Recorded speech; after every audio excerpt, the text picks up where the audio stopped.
Assalamualaikum warahmatullahi wabarakatuh. Perkenalkan, nama saya Cahya Umi Purwanti, mahasiswa UIN Raden Fatah Palembang, Fakultas Psikologi jurusan Psikologi Islam. Sebelumnya saya ingin memohon maaf karena pada video ini akan sedikit berisik karena kediaman saya atau kosan saya yang tercinta ini berada di pinggir jalan raya. Jadi akan banyak suara mobil, mohon maaf. Langsung aja, video ini dibuat untuk memenuhi tugas dari mata kuliah gerontologi. Nah, pada video ini akan berisi tentang edukasi tentang corona pada lansia. Nah, kenapa pada lansia? Selain alasan karena ini mata kuliah gerontologi, yaitu mata kuliah tentang lansia, perkembangan lansia. Jadi lansia itu termasuk manusia atau golongan-golongan orang yang rentan terhadap virus yang lagi viral-viralnya ini, guys. Jadi lansia, nenek-nenek kita, kakek-kakek kita itu sangat rentan pada virus COVID-19 ini atau corona ini. Jadi kita sebagai orang yang lebih muda dan pasti lebih banyak mendapat informasi daripada mereka yang lansia, kita harus bisa memberikan edukasi atau memperkenalkan setidaknya betapa jahatnya virus itu ya, teman-teman. Nah, langsung aja yang pertama, di sini saya akan memberikan 2 tips ya, mohon maaf tuh mobil lewat. 2 tips yaitu bagaimana cara menyampaikan informasi tentang corona yang benar agar diterima oleh lansia, dan yang tips kedua yaitu bagaimana kita atau lansia menghindari virus corona. Nah, yang pertama yaitu tips untuk bagaimana cara yang benar menyampaikan informasi tentang corona agar diterima oleh lansia. Kenapa? Karena termasuk susah, bisa dikatakan susah ke kita sebagai orang yang lebih muda menyampaikan informasi kepada nenek atau kakek kita. Kenapa? Karena mereka akan mempunyai pikiran saya jauh lebih lama hidup di dunia ini gitu. Mereka akan meremehkan kata-kata kita gitu. Jadi butuh tips dan cara yang benar gitu agar kita dapat hatinya, agar kata-kata kita bisa didengarkan oleh mereka. Yang pertama yaitu pastikan Anda adalah orang yang tepat untuk menyampaikan informasi seperti yang saya sedang lakukan ini ya. Apakah kita butuh sadar diri, atau dengan kata lain sadar diri ya, sadar diri apakah kita tuh merupakan orang yang tepat, apakah kita mampu didengarkan oleh nenek atau kakek kita tersebut gitu. Kalau dari awal aja kayaknya nenek kakek kita tuh udah ogah-ogahan gitu ya sama kita. Jadi mendingan kita kasih tahu orang tua kita atau cari orang yang lebih dipercaya oleh nenek tersebut agar edukasi itu lebih didengarkan dan lebih cepat tersampaikan, karena ini virusnya berbahaya, butuh cepat-cepat disampaikan. Nah, yang pertama ya tadi ya, pastikan kita adalah orang yang tepat untuk menyampaikan informasi tersebut. Yang kedua, ketika kita sudah merasa diri kita memang orang yang tepat nih, yang kedua yaitu datang dengan rasa cinta, bukan untuk mengontrol. Nah, rasa cinta itu penting, guys. Jadi kita kasih pengertian sama lansia atau nenek kakek kita, kalau kita tuh perhatian, kita tuh bukan mengontrol nenek, jangan pergi-pergi dong, di rumah aja dong. Kita bukan mau mengontrol, tapi kita karena kami ini takut nenek kenapa-napa. Pokoknya berikan pengertian bahwa kita ini perhatian, sayang sama mereka. Kita melakukan seperti itu, yang melarang-larang itu karena sayang, karena kasih sayang, bukan untuk mengontrol. Karena akan sulit, karena kenapa? Karena pada lansia itu mereka yang tadi ya sudah saya katakan tadi, kata-kata kita tuh belum tentu akan diterima rumah. Yang kedua, pada lansia tuh mereka ingin aktif gitu. Ketika kita akan melarang mereka keluar dari rumah, pasti nggak mau, akan ada larangan. Jadi kita berikan pengertian bahwa larangan-larangan atau apapun itu yang kita lakukan itu adalah bentuk kita perhatian, adalah bentuk kasih sayang kita, bentuk cinta kita kepada nenek dan kakek kita, karena mereka lebih rentan dari kita. Yang ketiga tips ketiga bagaimana cara yang benar. Yang ketiga yaitu beri banyak pertanyaan. Nah, jangan sampai kita yang menyampaikan ngerasa manusia yang paling benar dan manusia yang paling update, karena kita masih muda, masih remaja. Jadi jangan ngerasa kita yang paling tahu segalanya. Jadi pemikiran tersebut juga harus disampaikan kepada nenek kakek kita. Jadi caranya gimana? Yaitu tadi, berikan banyak pertanyaan yang mendorong mereka untuk menjelaskan sendiri kenapa sih harus kayak gitu loh. Jadi misalnya nih contohnya, Nek, kenapa sih nggak mau disuruh kalau di rumah aja gitu? Nanti kan dia bakal stuck sendiri sama jawaban mereka. Akhirnya, oh iya bener nih kata cucu saya gitu, ternyata saya memang harus di rumah gitu. Fungsi dari memberikan banyak pertanyaan itu juga mereka merasa tetap dipercaya oleh kita, cucu-cucunya, orang yang lebih muda. Oh iya, saya masih dipercaya nih, info-info dari saya juga masih bisa akurat gitu. Jadi intinya pada poin ketiga itu kita nyogok hatinya gitu biar percaya sama kita gitu ya, ambil hatinya. Yang keempat, setelah kita udah dapat hatinya, udah dipercaya gitu kan, udah mau didengerin sama lansia, sama nenek kakek kita harus berbagi informasi dengan sumber yang terpercaya, jangan yang hoax dong ya.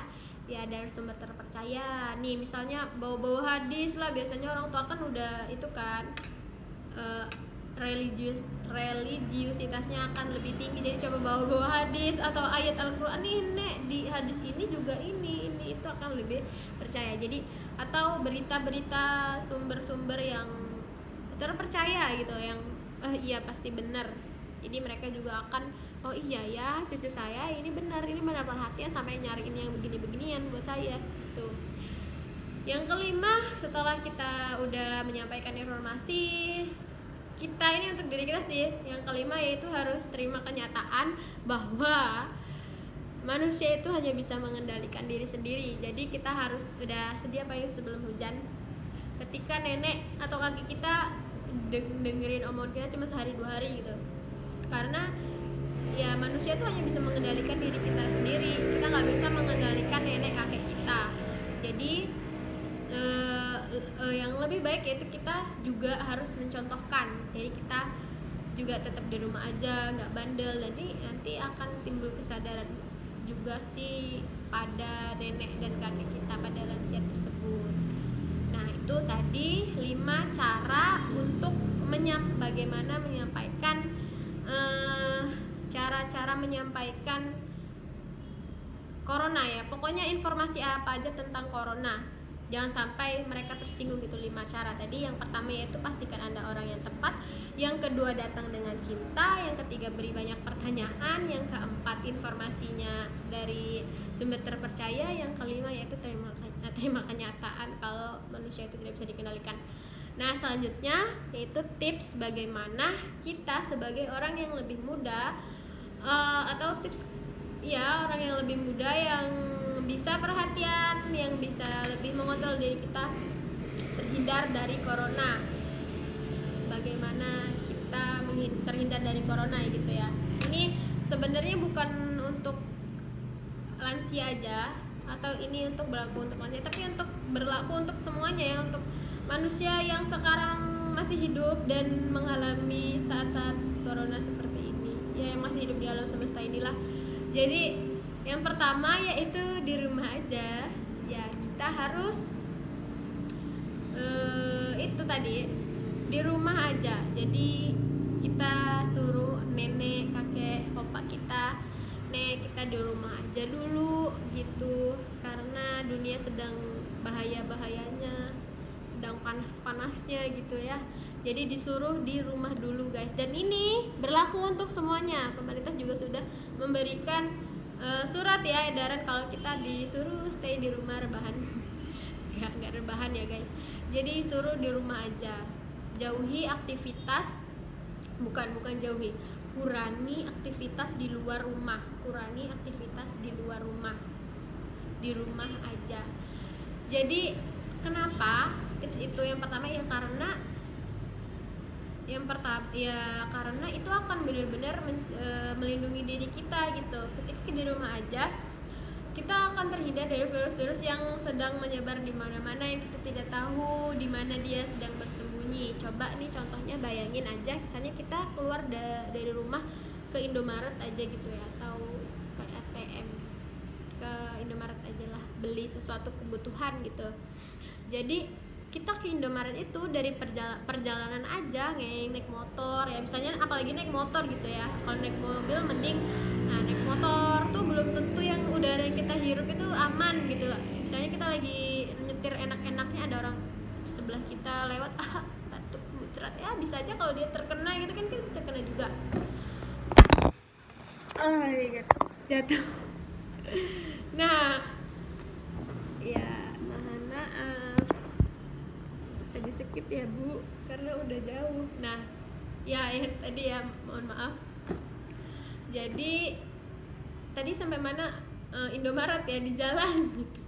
Di jalan ada orang batuk, itu sangat bahaya juga kan. Kita akan lebih aman kalau di rumah. Nah belum lagi kita buka pintu Indomaretnya itu.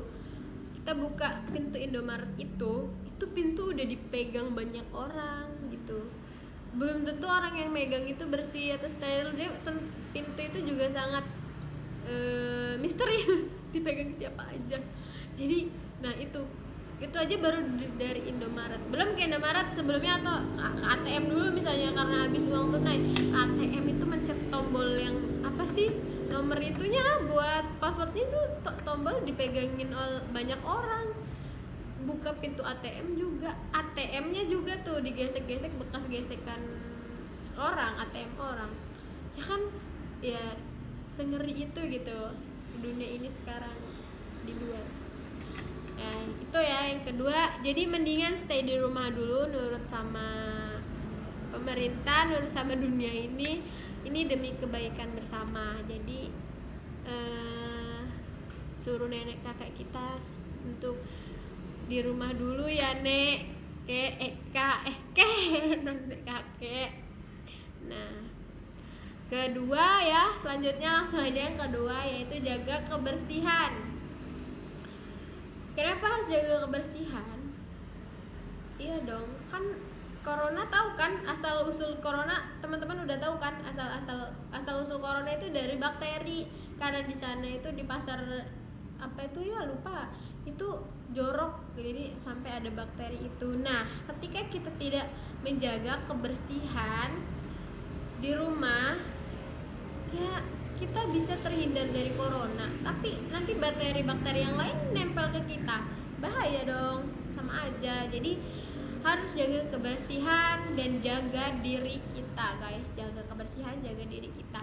Jangan sampai ketika nanti corona sudah tidak ada, amin, Allahumma amin, kita keluar rumah buluk karena jarang mandi, karena rebahan doang kerjaannya. Jangan ya. Jadi kita harus jaga kebersihan, jaga diri kita sendiri, mandi teratur, makan teratur. Malah kita banyak waktu untuk untuk pedikur, menjaga diri, maskeran, kayak gitulah. Jangan jorok-jorok lah, maksud aku ya gitu. Di rumah aja jangan rebahan mulu gitu. Yang ketiga, ketika kita di rumah aja, nih tips ketiga nih, kita bakal ngerasain, lansia bakal merasakan, ini bukan lansia aja, sumpah aku juga bakal merasakan bosan yang sangat bosan, nggak bisa diomongin gitu. Kalau aku tuh bener-bener yang sangat bosan gitu, apalagi saya masih di kosan, terjebak, tidak bisa mudik, jadi sendirian gitu. Itu bosen banget, apalagi lansia itu orang yang pada usianya tuh pengennya aktifnya gitu, pengen aktif. Kenapa? Karena mereka mikir kapan lagi saya mau aktif, saya udah di ujung usia gitu kan. Jadi bakal aktif ke masjid atau bersih-bersih, pokoknya usia lansia tuh nggak mau diem gitu. Kita sampai anak cucunya tuh pengen nenek saya aja ya, udah udahlah biar aku aja gitu, nenek nanti capek saking nggak mau diemnya gitu. Kitanya yang ya Allah tinggal diem apa susahnya gitu kan. Nah itu seaktif itu lansia itu. Jadi ketika kita ngomong sama lansia atau sama nenek kita, nenek di rumah aja, itu bakal jadi ya gue ngapain, saya ngapain di rumah aja gitu. Itu bukan lansia banget itu bukan lansia banget gitu. Jadi solusinya biar nggak bosen yaitu lakukan kegiatan-kegiatan yang produktif gitu, seperti membuat video edukasi seperti ini gitu kan, produktif, terus bisa di sharing, bermanfaat bagi yang lain. Nah ya terus kalau bagi lansia ya kita ajak ngobrol, kita ajak Nek aku nggak bisa masak, ajarin aku masak kayak ini dong ya, pokoknya bercocok tanam kayak di halaman sendiri, tapi ya jangan di halaman orang atau di kebun yang jauh sana, jangan ya, di sekitar rumah aja lah kita produktif, belajar masak gitu, minta ajarin neneknya masak, ajak masak. Atau biasanya nenek-nenek tuh apa suka merajut gitu ya, suka jahit-jahit gitu ya, tapi kalau nenek aku sih enggak ya. Pokoknya kasih kegiatan yang produktif sampai jangan sampai nenek kita tuh bosen, jangan sampai kita juga bosen gitu. Kalau atau ngasuh adek, ngomong adek, kalau untuk kita ya, untuk usia remaja atau madianya bisa ya lebih produktif, banyak masak ya, banyak status yang lewat tentang masakan gitu akhir-akhir ini gitu kan ya. Kita harus berpikir positif juga ya guys. Jadi jangan cuman kita dapat dari corona itu cuman hal-hal yang menakutkan aja, tapi kita juga ambil positifnya lah. Dengan adanya corona ini kita bisa kumpul keluarga gitu kan, bisa kumpul keluarga, bisa sering bareng keluarga. Mungkin ada orang tuh yang nggak bisa gitu, dengan adanya corona ini jadi sering itu kumpul keluarga kan. Tuh yang keempat, langsung aja yang keempat, yaitu no panic. Kenapa? Karena ini juga aku ada cerita guys, teman-teman. Jadi saking paniknya itu HP-nya tuh dicuci gitu ya, ampun ya, nggak segitunya juga ya. Memang kita harus, apalagi HP ya dipegang atau bisa dipinjam kemana-mana, jadi bisa itu. Jadi tapi nggak dicuci juga, disemprot aja cukup, itu dicuci ya kan, jadinya rugi dong, harus beli lagi. Itu termasuk panik yang berlebihan ya. Nah itu hindari panik. Kenapa? Karena panik ini sangat termasuk ya yang berbahaya ya. Kita akan mendapatkan asupan informasi ya. Kita dapat informasi dari TV, dari HP, dari mana-mana tentang corona. Di Jakarta udah 1000 yang meninggal. Di mana udah ini di sedunia gegernya corona semua. Gimana nggak panik gitu kan? Gimana yang nggak panik? Tapi usahakan tetap jangan panik gitu. Kita terima informasi itu ya untuk informasi, untuk kebutuhan, untuk biar kita tahu cara menyikapinya, bukan untuk yang melebay-lebaykan aku nggak mau keluar rumah. Jangan ya. Kenapa? Itu ketika kita panik, kita bakal stres. Lansia bakal stres. Ketika kita yang panik dan menyebabkan lansia juga panik, Nek jangan keluar rumah Nek. Nah, di rumah aja, nanti coronanya jadi dinosaurus. Pokoknya corona adalah monster yang jahat, bisa membunuh nenek lagi. Udah neneknya takut mati karena takut meninggal karena di ujung usia gitu kan, udah tua, ini ditakut-takutin sama corona. Jadi nanti bakal panik, bakal stres, bahkan bisa depresi. Lucu ya, karena cuma virus tapi buat kita meninggal bukan gara-gara dianya, gara-gara depresi gitu kan, nggak lucu gitu. Jadi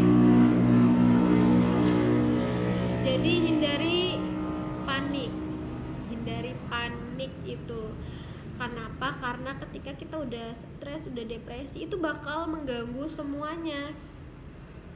Bener nih kata psikologi, kalau slogan di psikologi itu gini kan, sehat jiwa, sehat fisik.